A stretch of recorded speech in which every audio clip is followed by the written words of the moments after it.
Pronto. Boa tarde a todos. Esta sessão hoje é relativamente ao tromboembolismo pulmonar. É um tema vasto, é um tema que não vamos abordar na sua totalidade hoje.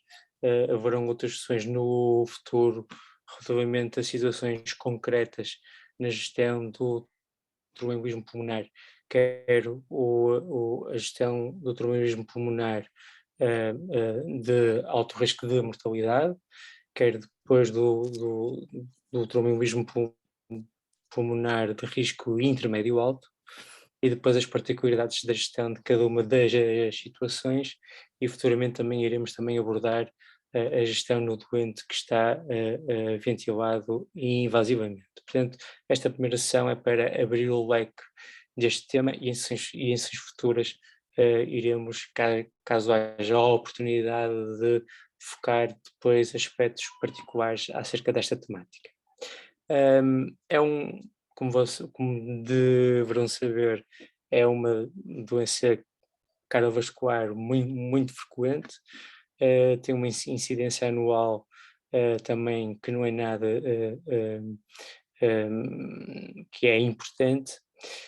Tem uma taxa de mortalidade aos 3 meses que anda entre os 8,6% e os 17%, isto conforme os registros multicêntricos que podemos consultar, e em função da sua gravidade temos uma mortalidade que pode ascender aos, aos 30%, isto no tromboembolismo pulmonar maciço, ou como agora já há alguns anos para cá se designa de tromboembolismo pulmonar de risco elevado de mortalidade.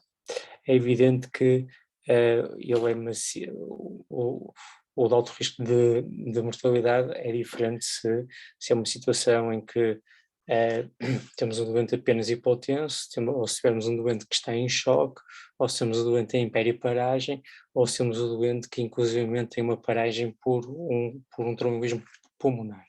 Vamos ver num slide mais à frente que esta mortalidade depois tem uma incidência muito grande, mais elevada, quando este espectro, o espectro do TEP de risco elevado de mortalidade, em função desse espectro, a mortalidade é elevada, mas é elevada em função das determinadas situações.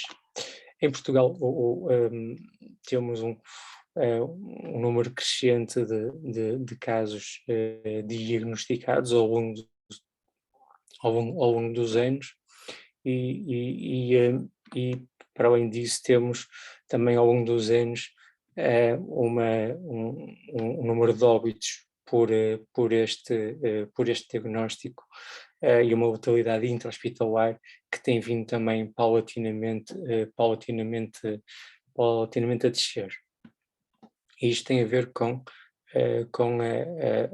a gestão que fazemos na fase aguda, com os meios auxiliares de diagnóstico e de estratificação que temos à nossa disposição, nomeadamente o ecocardiograma, que é uma ferramenta fundamental para a estratificação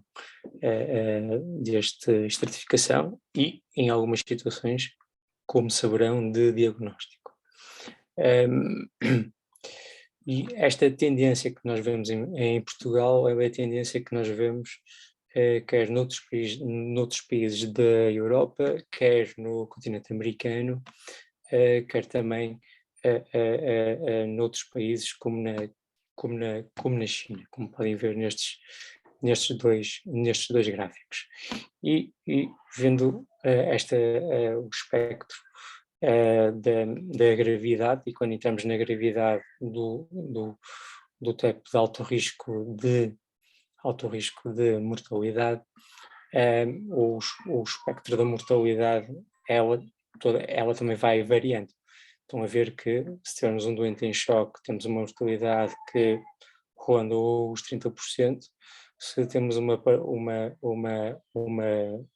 paragem por traumatismo pulmonar, uma mortalidade que chega, que pode chegar aos 70% ou mais. E o mecanismo é nosso conhecido, podemos ter concomitantemente uma trombose venosa profunda, há uma migração de um trombo. Este trombo, em função da sua, ou do seu volume, ou da sua quantidade, ou quantidade de êmbolos, vai migrar, vai encravar no ramo direito ou esquerdo, ou nos dois, com o trombo em célula, por exemplo, ao nível da circulação pulmonar, e vai incrementar o afterload do ventrículo direito, e o ventrículo direito é um ventrículo direito que está habituado normalmente a ter um afterload de baixa pressão, não é?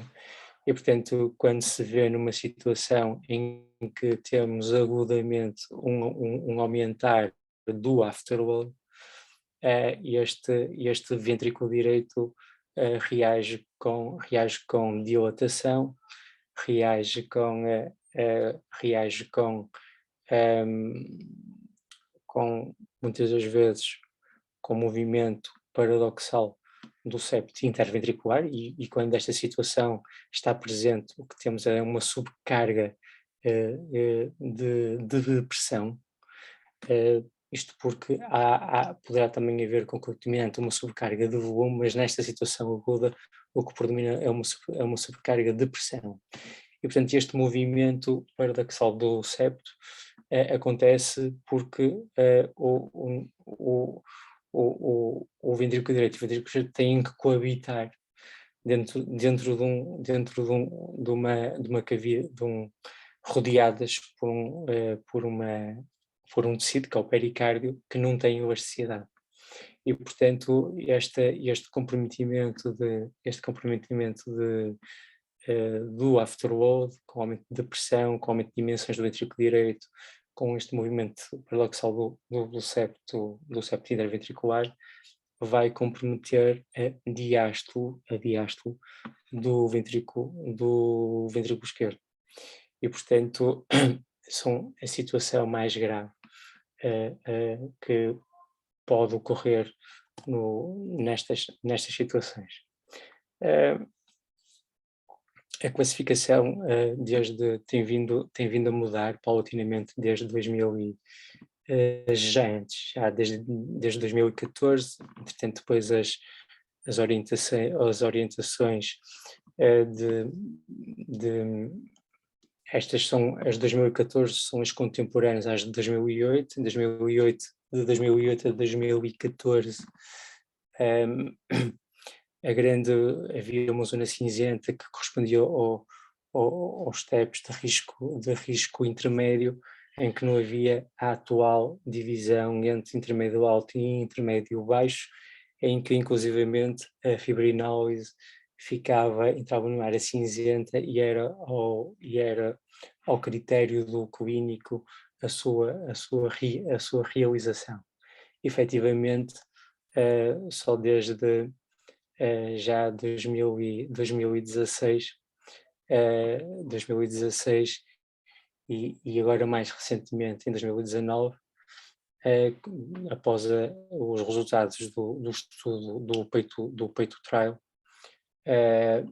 que efetivamente ficou definida qual era a população que teria critérios para ser submetida a trombólise. É evidente que desde 2008 até 2019, nestes 11 anos, o TEP de alto risco de mortalidade, e esse, se não tiver com nenhuma contraindicação para a fibrinólise, é o tratamento de eleição.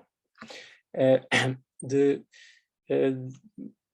evidente que nós, desde 2014 até agora, já saíram, portanto, nós temos um gap entre 2008 e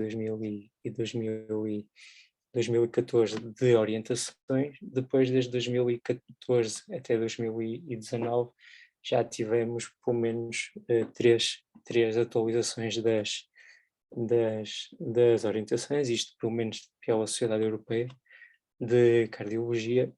Isto tem a ver com novos tratamentos que têm vindo a surgir, nomeadamente a fibrinólise dirigida por catéter in loco, a tromboembectomia, ok? Uma técnica que vários centros, vários hospitais atualmente têm a possibilidade de fazer. Eu, pelo menos conheço dois, o Hospital de Santo António e o Centro Hospitalar de Vila Nova de Gaia, que fazem em contexto de TEP agudo com contraindicação para trombose, fazem trombectomia, portanto, por via endovascular, e, e portanto, são situações que têm merecido atualização das várias orientações. Atualmente, se o doente que se apresenta com tromboembolismo pulmonar, se tiver instabilidade hemodinâmica, é doente que tem indicação para tratamento de reperfusão e imediato. O doente que não apresenta instabilidade hemodinâmica, mas que apresenta sinais quer de disfunção do ventrículo direito, quer depois marcadores bioquímicos de lesão, e portanto quando falamos em lesão falamos em valor da troponina sérica e valores de sobrecarga, e aqui falamos do ProBNP. Estratificamos este grupo de doentes como os doentes de risco intermédio e intermédio alto. E a indicação para a gestão destes doentes é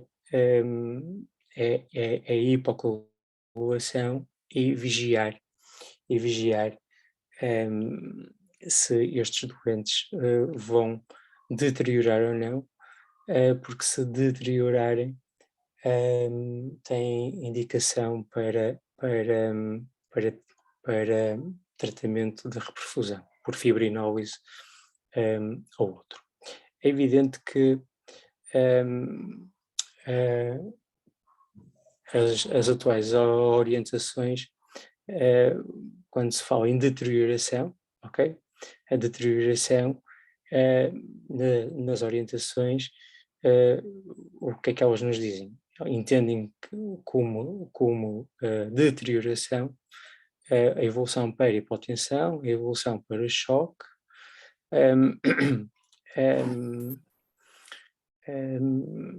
e sinais de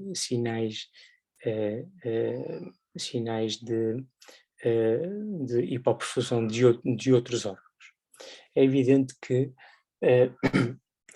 há situações que não são visadas, não são dados como exemplo, mas se pensarmos que se tivermos um doente que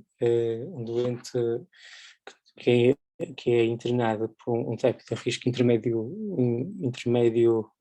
alto, que não está hipotenso, mas que tem disfunção do ventrículo direito, tem subida dos marcadores de lesão do miocárdio, tem um ProBNP aumentado e que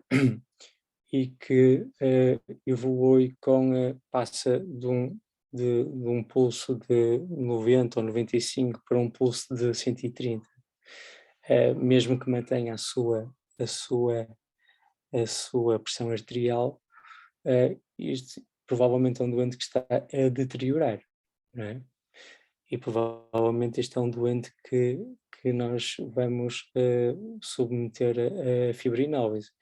E ainda para mais, se temos um comprometimento ou até mesmo ecograficamente um padrão de restrição ao nível de um pulsado, ao nível da mitral, eh, evidenciar uma disfunção diastólica por empurramento por um movimento paradoxal do septo.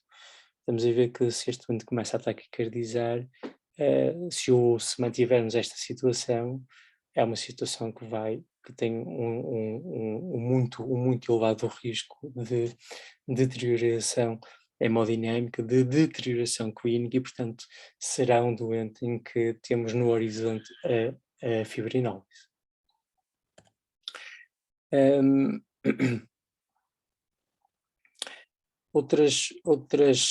aquilo que, quando nós falamos em fibrinólise, aquilo que nos preocupa é sempre a hemorragia major, e dentro da hemorragia major, a hemorragia intracerebral. Pensa-se que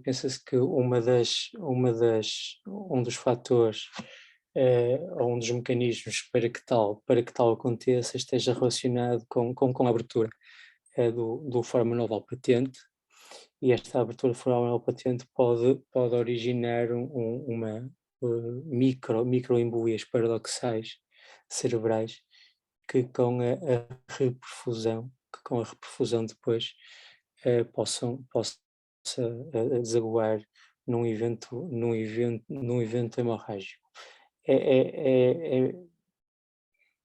É no fórmula noval patente que nós também devemos pensar naquele doente que, quando nos aparece a necessitar de níveis elevados de oxigenoterapia ou com uma insuficiência respiratória tipo 1 grave, devemos sempre ir à procura do fórmula noval patente, que muitas vezes ele está presente e abre transitoriamente devido ao aumento significativo das pressões da pressão a nível da artéria pulmonar. Acredita-se que nos doentes que têm fórmula noval patente, nesses que haja embolia paradoxal em 17%, isto é um estudo feito com ressonância há vários anos atrás, e, e, e é algo que nós devemos ter em mente. Também já sabemos que a presença ou não de, de, a mortalidade com presença de disfunção, de, de presença de dilatação ou disfunção do ventrículo direito tem um acréscimo de mortalidade, e os vários estudos que têm sido vindo a ser feitos têm mostrado sempre benefício com endpoints compostos, ok? Em que juntam a deterioração, rapidez da melhoria clínica, como este estudo feito com a TANEC base, em que vemos que ao fim das 24 horas de fibrinólise há claramente uma diminuição do afterload do ventrículo direito e uma diminuição do tamanho da, do, das câmaras direitas. Outro pool de doentes em que devemos estar atentos, que são doentes que têm potencial de deteriorar, sobretudo nas primeiras 48 horas, após iniciar, por exemplo, a hipocoagulação com a heparina não fracionada. São os doentes que têm trombose venosa comum, que são estes que podem evoluir de risco intermédio alto para alto risco. Portanto, é um grupo de doentes que devemos prestar particular atenção e, e, um, e sobretudo, nos doentes que, para além disso, tenham disfunção do ventrículo direito. Eh, um grupo de doentes também, um marcador que nos pode sinalizar o doente que tem risco aumentado de vir a deteriorar, são os doentes que têm disfunção do ventrículo direito, que estão normotensos e que têm lactatos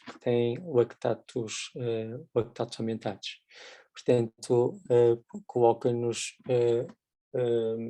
é um sinal de alerta, para estarmos atentos e para termos uma vigilância mais de perto e de rapidamente vermos se este doente tem indicação, se não tem nenhuma contraindicação para fibrinólise.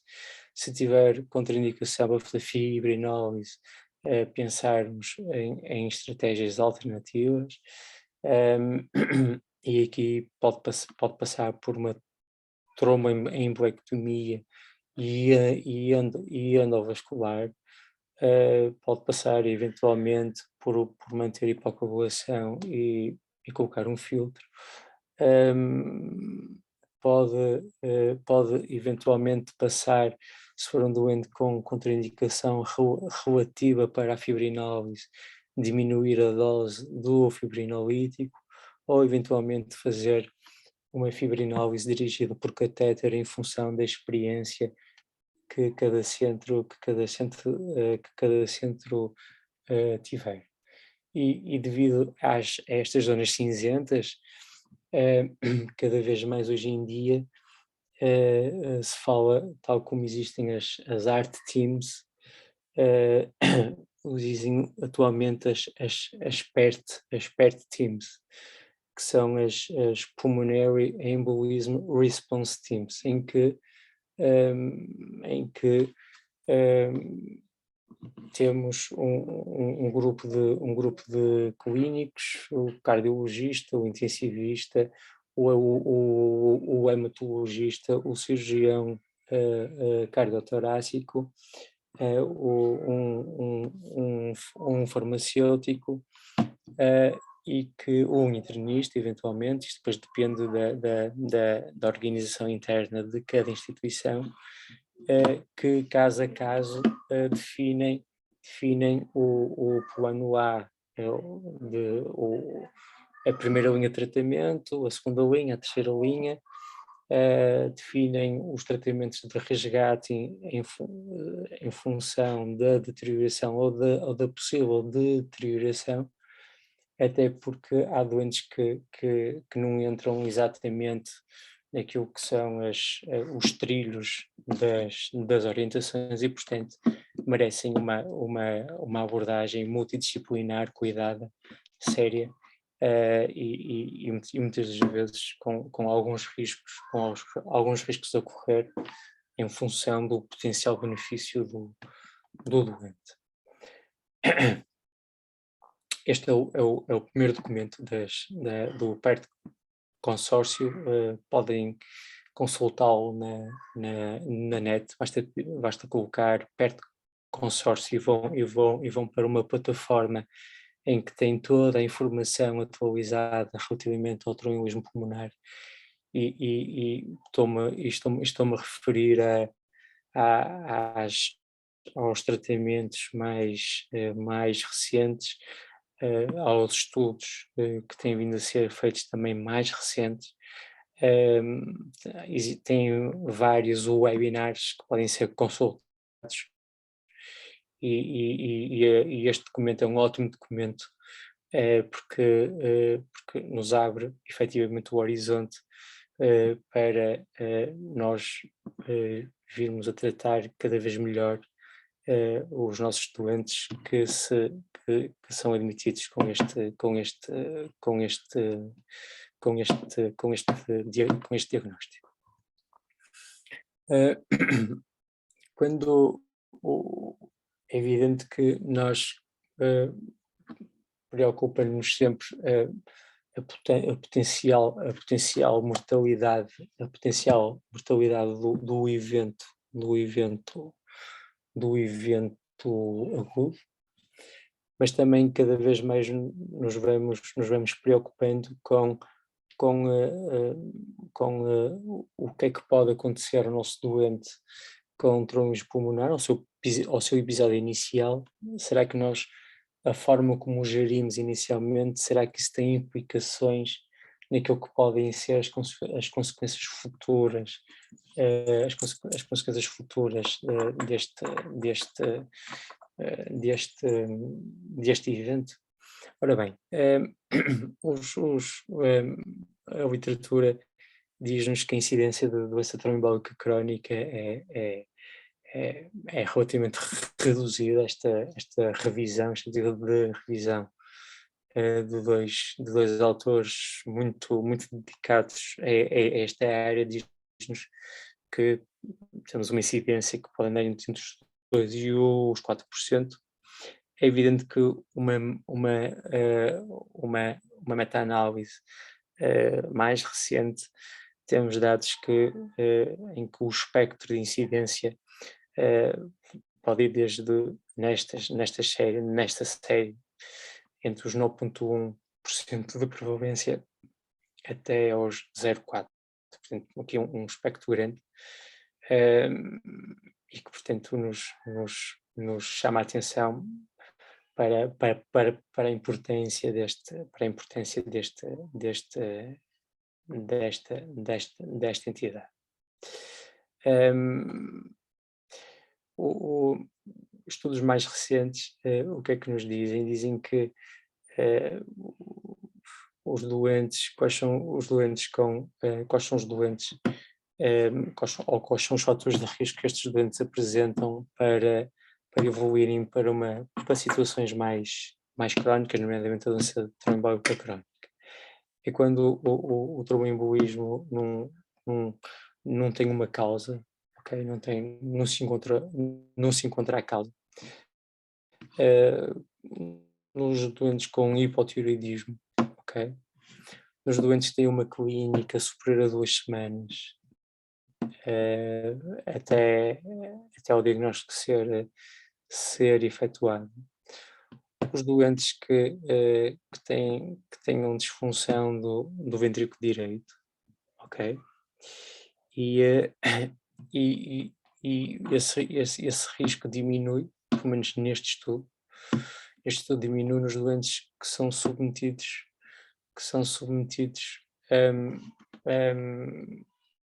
a terapêutica trombolítica ou a embolectomia, ok? Curiosamente, um estudo posterior do estudo do peito verificou que não houve grande incidência em termos do outcome, isto é em termos só de mortalidade, ok? Não é de incidência de doença tromboembólica crónica. A hemorragia, como já falamos, é uma das nossas preocupações quando submetemos o nosso doente a fibrinólise, e esta meta-análise mostra-nos que a idade, isto é sobretudo nos doentes acima de 65 anos. Abaixo dos 65 anos a incidência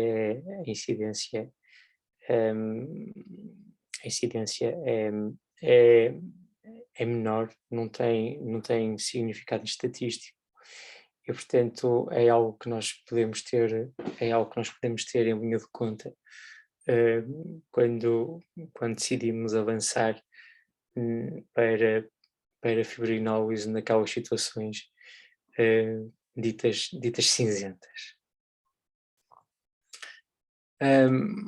O peito trial, e aqui vemos no peito trial no peito trial, vemos aqui o grupo que teve mais hemorragia extracraniana foi o grupo com idade superior a 75 anos.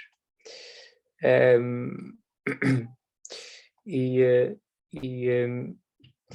curiosamente encontra-se uma percentagem de stroke hemorrágico muito semelhante aos estudos prévios ao iCooper e ao Riet.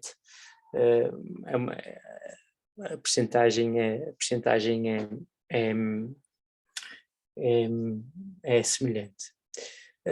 Eu não tenho aqui o slide que mostra, mas não sei se têm presente, mas só 50%, mais ou menos 50% dos doentes deste estudo, e estamos a falar um estudo que incluiu 1000 doentes, 500, mais ou menos 500 doentes para cada braço, só em 50% dos doentes que fizeram fibrinópolis é que foi feito o eco. Portanto,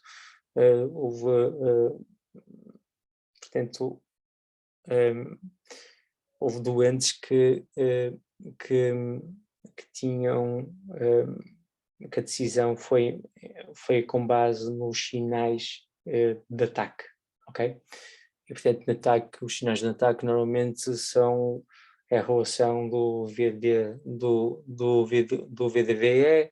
a retilinização do septo, muitas das vezes o contraste que já se começa a ver ao nível das suprahepáticas, e como é sabido, é evidente que um doente que tem um tromboembolismo pulmonar, em que faz um angiotaque, e quando o doente está no angiotaque, o técnico manda o doente inspirar, e o doente ao inspirar vai aumentar o retorno venoso,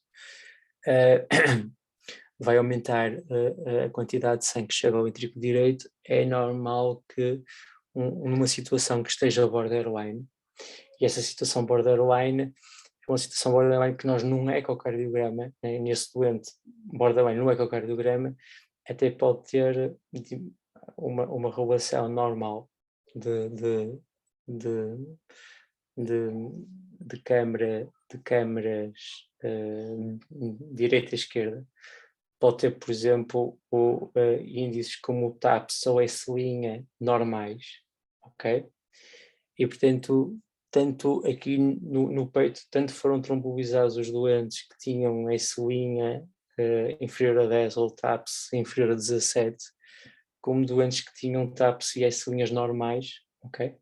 E, portanto, é algo que na análise deste estudo me deixa algo desconfortável. Espero que no futuro surja algum estudo em que o critério seja puramente ecocardiográfico e não ataque juntamente com a clínica. Tenho dúvidas, ou pelo menos tenho dúvidas, é uma dúvida que eu tenho se eventualmente os efeitos hemorrágicos poderão ser menores.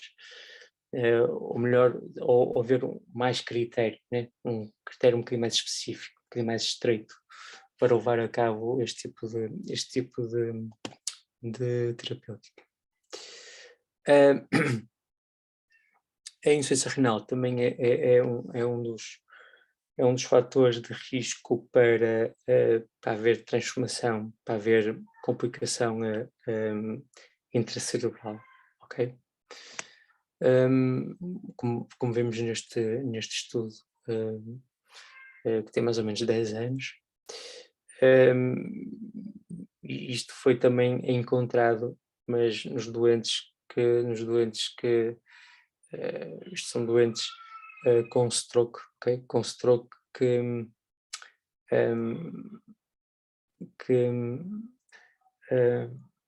em que se viu que o evento hemorrágico surgia mais nos doentes com insuficiência renal.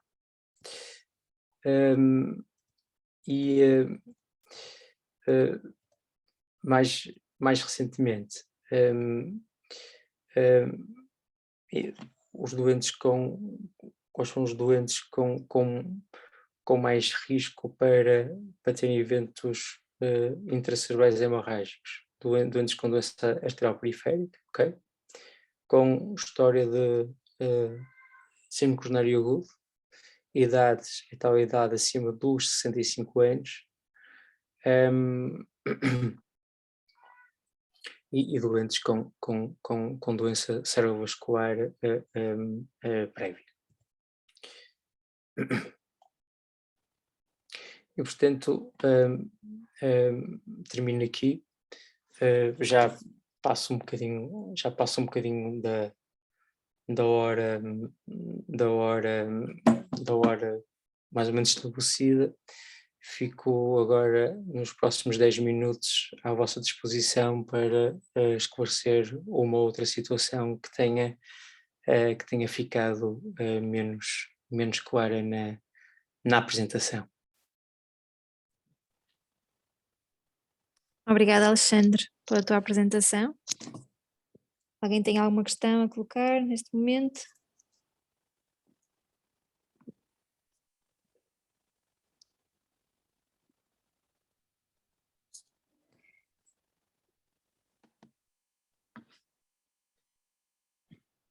Acho que não.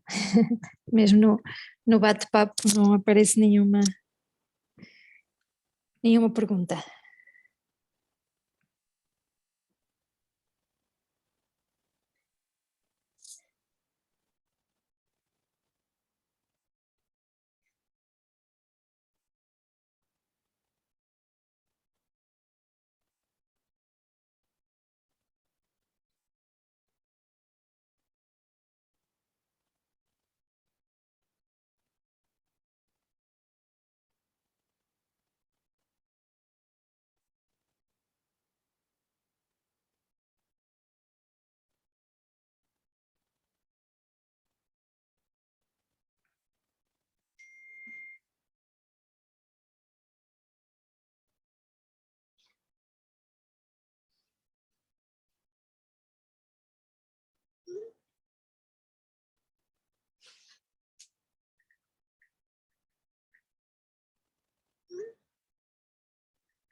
Pois bem, perguntam no chat qual é o que medicamento na fibrinólise.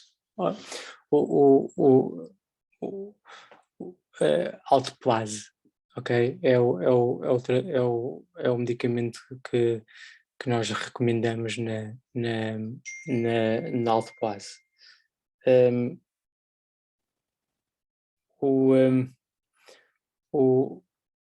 esse é o medicamento que nós fazemos. Fazemos 100 miligramas na perfusão de 2 horas, ou então 0,6 miligramas por quilo, no máximo de 50 miligramas em 15 minutos. A eficácia é semelhante, quer num regime, quer no outro, e em termos de eventos de complicações hemorrágicas é semelhante, quer na situação de 100 miligramas em 2 horas, quer os 50 miligramas em 15 minutos, né? Tudo tem a ver com o grau de gravidade do doente, com a evolução para que a deterioração clínica eventual que esteja a acontecer está a ter, e portanto um ou outro regime é, é, é aceitável, é aceitável.